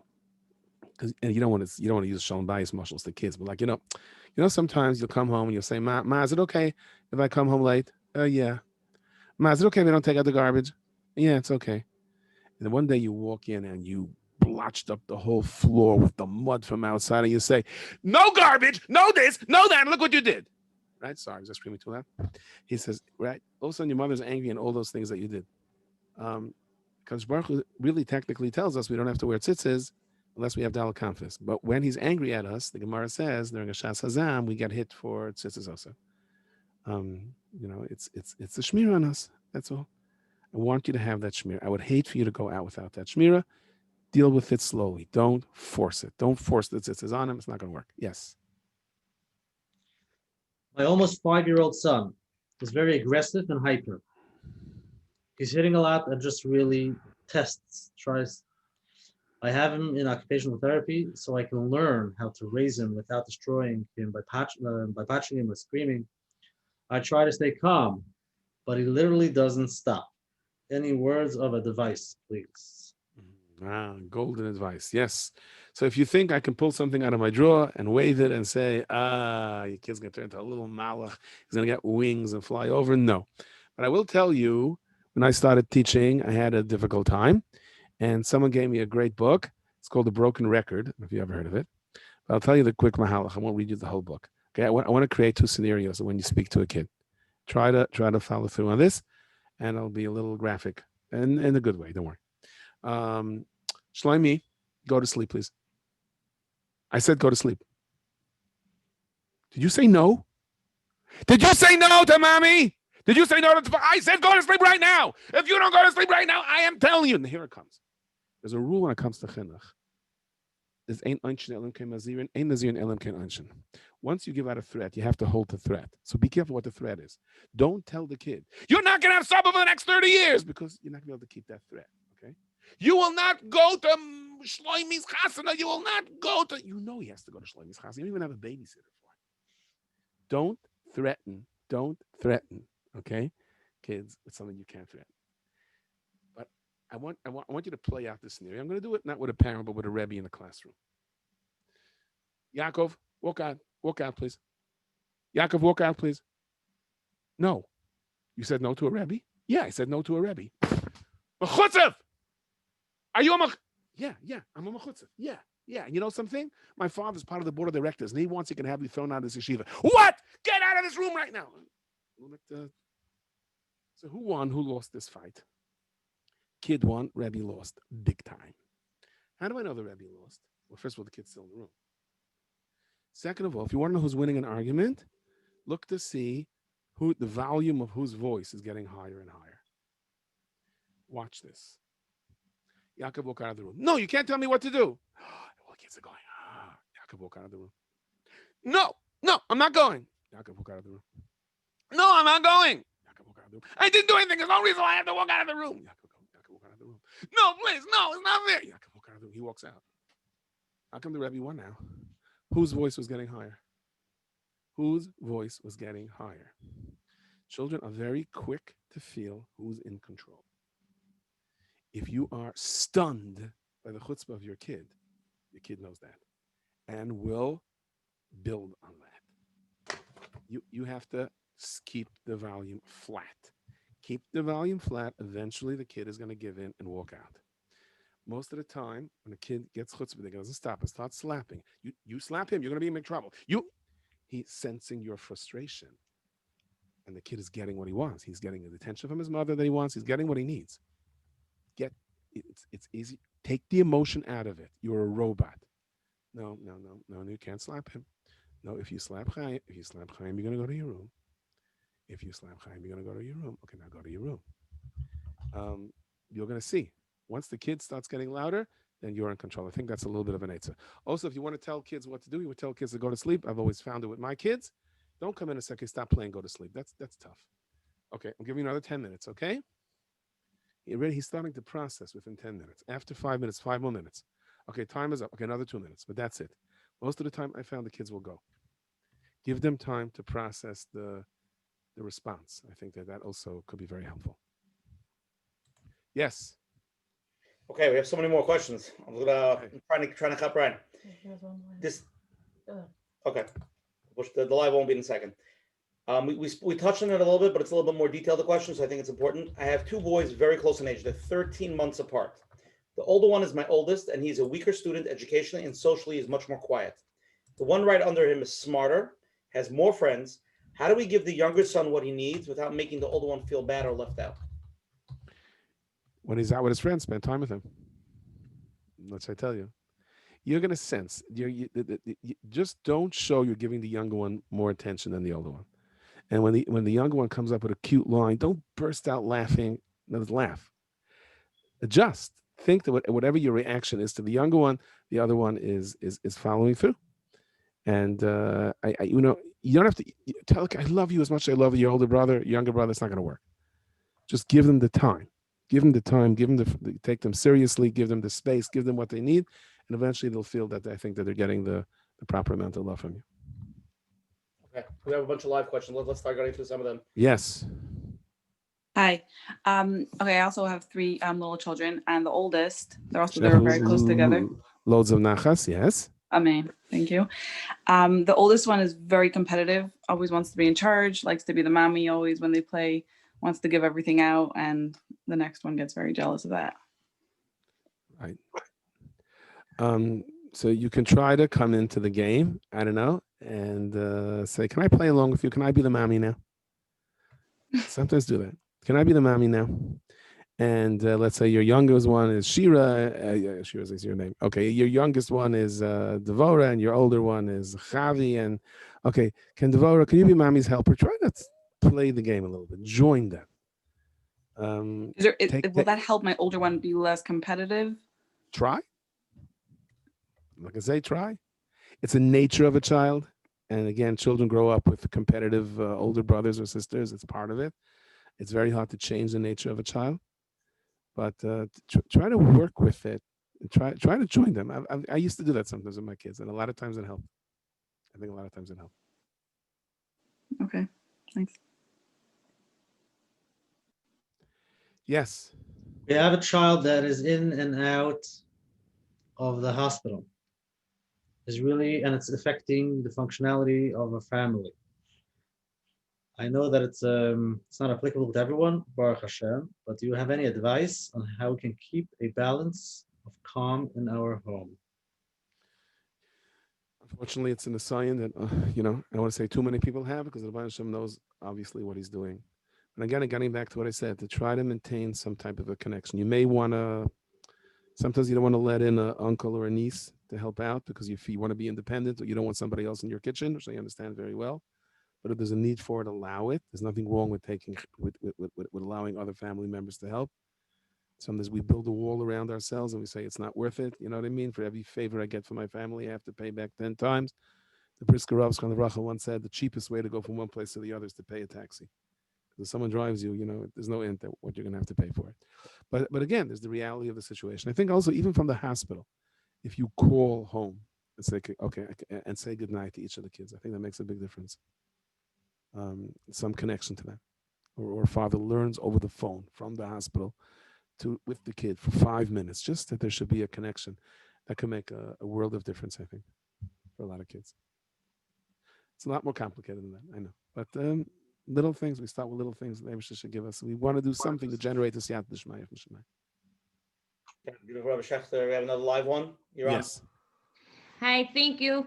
My question is about the relationship with your child, but specifically about bedtime. That I've been trying to give my kids like 10 to 15 minutes before bed, each one before bed, and it just takes very long and it's incredibly draining. But I see I shouldn't say no matter how much, but spending the time during the day is just not the same and they really crave it. It's not a fight, it's not a challenge if I don't do it at night, but I see it's just not the same for the relationship. Right. There's something about going to sleep with a loving parent, you know what I mean? That can't be replaced with anything else. What about the child that doesn't have it? Again, we don't run the world, the Menachem runs the world. But if it's taking too much time, to cut it down to 5 minutes or 10 minutes. But just make sure you get each child in there with that creation, whether it's the Kriya Malamita, whether it's a little story, whether it's covering them, it's the kiss on the forehead, whatever it is. The child that goes to sleep with that love, it's a completely different world. And you'll ask Menachem, you'll ask Moras, you can seal it, you can feel it with the children. You really can. And so you're right, you can't do it in the morning. So I'm in a rush today, I'll do it, but I'll kiss you good night, my breakfast. It doesn't work. The Menachem gave us, times to Dam Shachas, Mincha Marav, and Musaf and Shabbos, and he gave us times to say Kriya Shema and smile with our kids before they go to sleep. This is an interesting question. It actually came from a teenager. Yes. I don't know if you can handle it. My parents are divorced. I'm being ripped apart in the middle of the divorce. My mother makes me crazy. My father makes me crazy. I should be by her. I should be by him. I'm a teenager. I'm having a very hard time with my situation. Can you please guide me on what to do with that? Right. So obviously, I don't think this is the venue for it, but you have to have someone to talk to. You have to have someone to talk to. And if you're the mother or you're the father, your child has to have someone to talk to besides for the parent. And as far as parents are concerned, custody fights and divorces, Rahman al-Islam, it says, Mizbeach yarid all of the mois, Mizbeach cries by a get, and the reason is because the kids are the carbon. Whatever you do, the Eibusher will help. If Shalom Bayis is not an option, don't make the kids the ping pong ball in the game. It's not worth it. It's not worth it. Don't try to buy out the kid, because at the end of the day, you're not going to buy him. He's going to resent it. He's going to resent it. The kid at the end of the day, 99.99% of the time, is the mother is a mother and a father is a father, and you can't change it. It's a Metzias. It's a biological reality. It's part of a Kadosh Baruch Hu's plan. And of course, someone's going to say that, well, I can't. My mother's a bad influence. The father's a bad influence. Every case is different. But the animosity, don't try to run it through the kids or try to win over the kids. By bribing them, it falls apart. But here's the child asking the question. And the child you have to be strong enough to say, this is going to be my life. The Rebbeinu Shem gave me this Nisayan, okay, to grow up in this kind of a house. I am going to be one day a mother or a father, and hopefully, and I'm davening now to have Shalom Bayis, and Be'ez Hashem Yisborach, and maybe these experiences are going to help me help others. But right now, don't let yourself be a ping pong between your father and mother. And tell your mother, please, I love my father, and I love you. And really don't make me the ball in between. Schachter, what do you suggest for children that are constantly asking for things? We do some earnings and we buy them sometimes, but everywhere we go and every store we want, they keep on wanting more and more and more. Yes, there's a reason stores put the candy. Right. There's a reason stores put the candies right on the aisle where the kid can reach from it, right? Every store will put the candies just where the kid can reach from it on the carriage and say, excuse me, your kid is, because they want the kid to do it, right? They want the kid to break the battle, so you should have to pay for it. That's part of the plan. Make a cheshbon. There should be a cheshbon. I don't believe in giving kids things for nothing. A Shabbos party, a birthday party, whatever it is, but you want to earn it. If you earn it, if you do things on time, there's a chart in the house, you get it. If a child wants something and it's something that's reasonable, then let him earn it. Let him earn it. So this is what I want you to want. Whether it's 3 days that the Rebbe doesn't call and say you were sent out for throwing spitballs, or whether it's 3 days that you went to sleep on time, let the kid earn it. I don't think instant see and get is not going to work because his appetite is just whetted and he wants more and more. I think so. Okay, the last question. If anybody else wants the last live, this is it. This is the last question. Then we'll go to closing Rabbi Schachter. Yes, we have to do it soon. Yes. Yes, yes. Yes. What to do when we covered so much ground tonight? There's so many questions we did tonight. Yeah. The answers are so sharp, and so there's nothing more to answer. You say it clear, There's nothing more to answer. It's not the whole answer. It's just, again, like I said, the point is to get us thinking. That's all. That's it. Yes. What to do when both my husband and I have different ways to be mechanech our children. We don't agree with each other. For example, a certain age to send the kid to shul, benching, to be tough with them, be soft with them. When the father and mother don't agree, what's the mahalach between the parents to deal with that? Wow, halavai, that should be the most. The halavai, that should be the serious, the point of the content. Okay, that's why it's good to have a rav. It's good to have a thing, and to say, okay, what are the gedarim here? What are the gedarim? But whatever the issue is between you and your husband, or your husband and your wife, have it out between yourselves, not in front of the kid. And I can tell you again, like we said before, don't challenge your wife. Your wife says, okay, you don't only have to bench lazana sakal. And if the husband feels no, he has to bench all 3 brachas. Don't say, oh no, just trust me. It's the interest of the kid. Is interest. Let him bench now till lazana sakal. If you want to discuss it with your wife, discuss it later, not in front of the kid. And understand that there are no real answers. When is the right time to take a kid to shul? Depends which shul, depends which kid, and depends what the mood of the kid is. There are no real answers. And if sometimes for shalom bayis, if you do things which you don't want to do, that alone is the biggest siyata d'shmaya. Bez Hashem yisparach. Rabbi Schachter, more people want to ask live. It's okay. Can I push you a few more minutes? Yes. Okay. You're on. Hi. What do I do when one of my sons says, I just learned in Gemara in Bava Metzia daf something or another that the halacha is not like you, or the Gemara brings a raya and what you're saying is wrong. Mm-hmm. And so take out a Yeridea and show him Hilchas Kibbut Aveim, and it says you're not allowed to contradict your father. First of all, I just want to tell you something, okay? But I'm meichel you. I don't mind, because I don't mind that we're learning it, but I want you to know the halacha. I don't think that there's anything wrong with that, okay? You could also try to explain to the kid, I'm not going to fight with you over the Gemara. If you want to, we don't want to use our Gemara as a sword, right? To try to show who's right or who's wrong. But let's not learn Pshat in the Gemara. Let's try to see what it is. And anyway, we don't pass them from Gemara, right? We have a Shulchan Aruch, and we have a Messiah, and we have Rishonim, and we have a Chronim. But I'm so happy that you know the Gemara and you're working on it. And I'm so happy that when you learned the Gemara, you thought about this. That means you're really into your learning. I'm so proud of you. Turn it around and flip it as a compliment on the kid. That's what I would do. Okay, we have another live one, Mrs. Silverian. Yes. Hi, thanks. My question is, we have newborn twins and 2 toddlers above them, Baruch Hashem. Mazel tov, loads and loads of nachas, yes. Baruch Tia, thank you. So I have 2 questions. First question is, how do I give the toddlers proper attention? And the other question is kind of related. One of the toddlers she's very physical with the twins, and my gut reaction is to put her in timeout, but I know that she's probably hitting them because she needs my attention. So timeout is counterproductive. Right. So what's the proper discipline? Again, it's $1 million question. The Rebbeinu Shalom knew to give you toddlers and knew to give you twins. So obviously there has to be an eitzah. I think, like I said before, children don't necessarily need a lot of time. They need quality time. They need good time. You ever saw kids, they'll fight Friday night over where to sit by the table. Fight like, my seat is, and Chani took my seat, and Zizi took my seat, and they'll fight until you have to make sure and get everyone to sit. And 5 seconds later, they're all gone from the table. So what were you fighting for? And the answer is kids don't need time. They need just those moments. I know toddlers need their mommy. And again, the Rebbeinu Shalom gives us the science, so there has to be an answer. I think that just enhance the quality of the moment and make sure that every once in a while you give your toddler the attention. And then I think they're good. Eventually they're good to go a little bit on their own. David should give you loads and loads of nachas, and you should have nachas from all of them. And as Hashem Yisbarach, your toddlers and your twins should have the same problem. Amen. Thank you. Yeah. Okay, Shkoyach, let's go to closing. First, I want to go great to Shkoyach, Rabbi Fischel Schachter coming on tonight, giving us so much chizuk. Real Rabbi Schachter, I think we covered the most questions tonight than any other night. Well, it's the topic. It's the nature of the topic. Okay. Too much? Did we overload you? Right. It would have been no. I wish I would have had better answers. But again, if you would have had if the shir would have been about the stimulus check, I don't think it would have been that much questions. That many questions. Because the question is maybe there. Yes. Okay. Properly. But again, this is a topic that we all deal with and we all live with.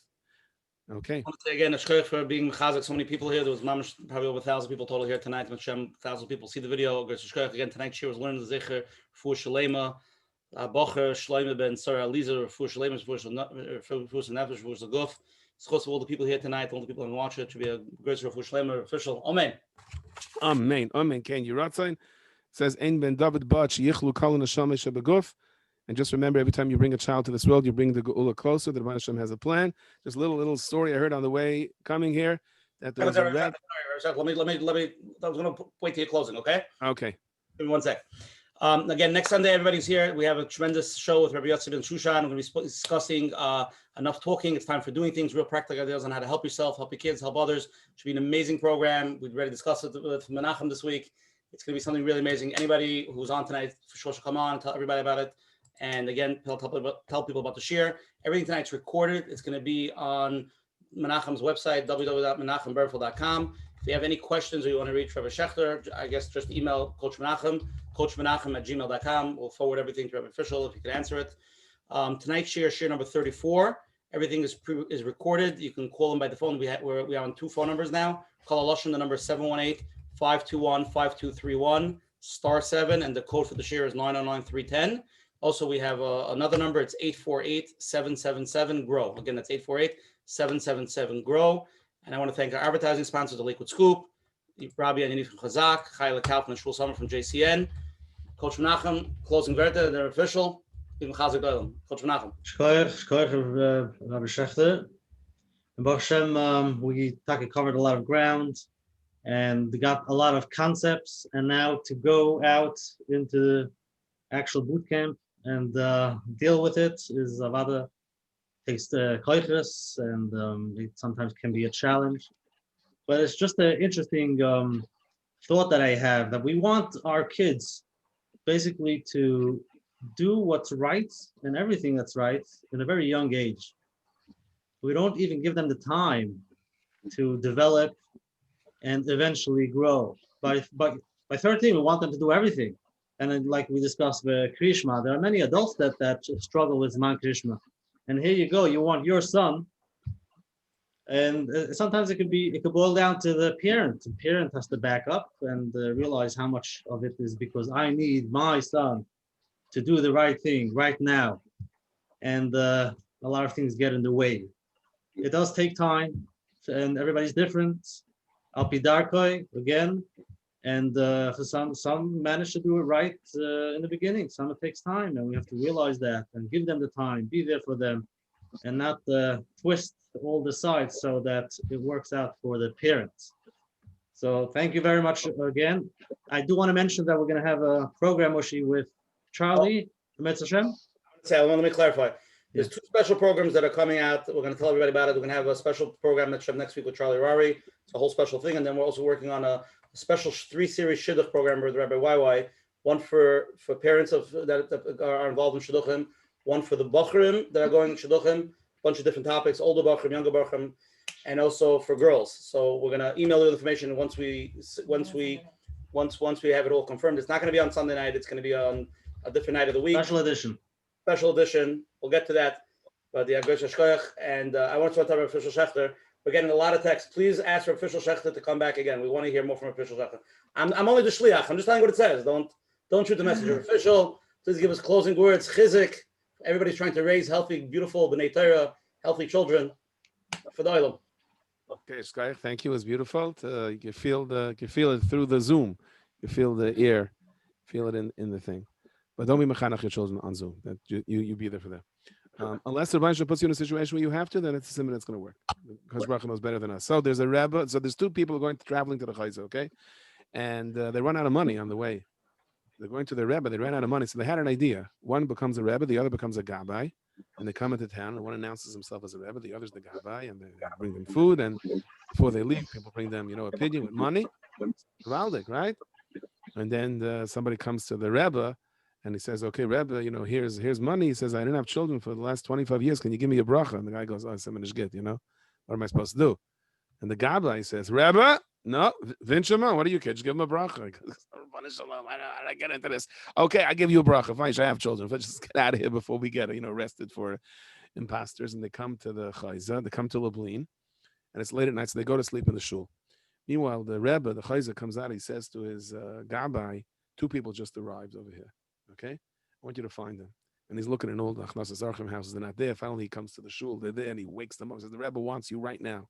The 2 of them go, "Uh-oh," and they come in, and the Rebbe says, "I can't believe this." He says, "That man was coming to me for 21 years asking for a bracha for children, and it didn't work. I couldn't help them. And you should know that your that what you did tonight, the bracha helped. The only thing I don't know is which one of you was the Rebbe, which one was the Gabbai. Tell me." And they go, "Blah." So one of them says, "Rebbe, if the Ruach HaKodesh didn't tell you which one is the Rebbe, which one is the Gabbai, this time you're not supposed to know, right?" And the 2 of them walked out, you know? The Eibishter gave you these children. You're the parent. Sometimes you're the Gabbai, sometimes you're the Rebbe. Your bracha works. Thank you very much. Yeah. Fischel, everybody, thank you for coming tonight. We'll see you next week. Same time, same place. We also been Shushan. Good night. Bye-bye.